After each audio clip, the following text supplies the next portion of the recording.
Praise lord. ప్రభునందు ప్రియమైనటువంటి దేవుని పిల్లలకు ప్రభు అయిన యేసుక్రీస్తు వారి నామంలో వందనము శుభములు తెలియపరుస్తున్న పిల్లరా, మరి దేవాది దేవుడు మహోన్నతుడి దేవుడు గతించిన దినమంతా కూడా తన కృపలో భద్రపరుచుకుని క్షేమం ఇచ్చి, ఆరోగ్యం ఇచ్చి, ఆయుష్నిచ్చి, బలమిచ్చి, శక్తినిచ్చి, మరి దేవాది దేవుడి నూతన దినాన్ని ప్రభు మనకు అనుగ్రహించారు.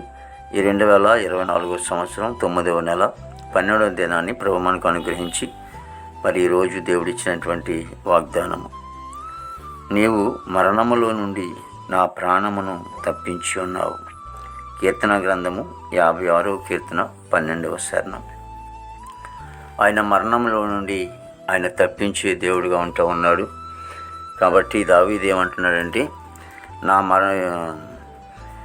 నీవు మరణములో నుండి నా ప్రాణమును తప్పించి ఉన్నావు. ఆయన తప్పించే దేవుడు.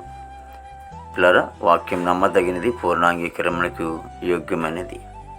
ఎవరైతే ఒకవేళ మరణములోనికి వెళ్ళినా, మరణ అంధకారములకు వెళ్ళినా, మరి దేవాది దేవుడు తప్పించేవాడు. ఎన్నో విషయాల్లోంచి తప్పించేవాడు ఆయన.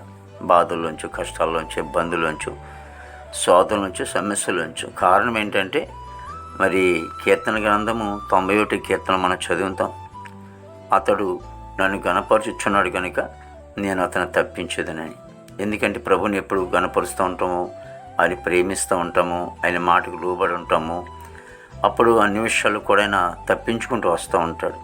కాబట్టి భక్తుడు అంటూ ఉన్నాడు. కాబట్టి ఎందుకంటే భక్తుడు ఆయన ప్రేమిస్తూ ఉండగా, ఆయన మాటకు లోబడి ఉండగా, మరి ఆయన అంటున్న మాట ఏంటంటే, మరి మరణంలో నుండి నా ప్రాణం నేను చేశాడంటే తప్పించాడట.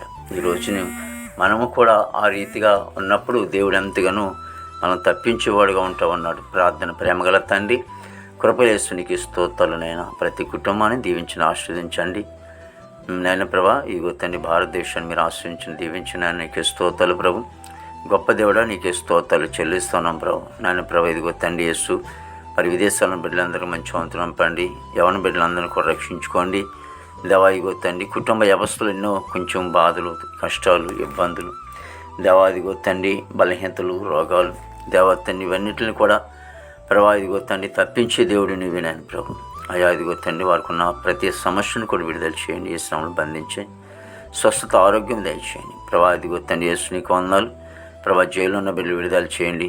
ప్రతి ఒక్కరిని కూడా ప్రభా ఇదిగో తండ్రి మీరే దీవించిన ఆశ్రదించండి దేవా. ఇదిగో తండ్రి యేసు నీకు వందనాలు. చదువుకునే బిడ్డలకి జ్ఞానం ఇచ్చి నడిపించండి తండ్రి. రాకపోకలు మీరు ప్రోత్సహించండి. ఉద్యోగం చేసుకునే బిడ్డలు కూడా మంచి ఆరుగులతో నింపండి దేవా. ఇదిగో తండ్రి, ఈ నెల వచ్చే నెల కూడా సేవకులను కూడా సంఘాల్లో ఉపవాస ప్రార్థనలు ఏర్పాటు చేసుకున్నారు దేవా. ఇదిగో తండ్రి, మీరే కార్యాలు జరిగించి ఆ ఉపవాస ప్రార్థన అన్నింటిలో కూడా మీరు ఆశ్రయం జరిగించుకోండి తండ్రి. నీకే స్తోత్రాలు ప్రభు. నాయన వివాహం బిడ్డలకి వివాహం దయచేయండి. గర్భఫలం లేని వారికి గర్భఫలం దయచేయండి. గర్భిణీ సుఖమైన డెలివరీ దయచేయండి దేవా. ఇదిగో తండ్రి, నీకే స్తోత్రాలు ప్రభు. ప్రతి సేవకుల కుటుంబాలు దీవించి ఆశ్రయించి నీ నామానికి మాత్రం మహిమ తెచ్చుకోండి. యేసుక్రీస్తు వారి నామములో అడుగుచున్నాం తండ్రి. ఆమేన్, ఆమేన్.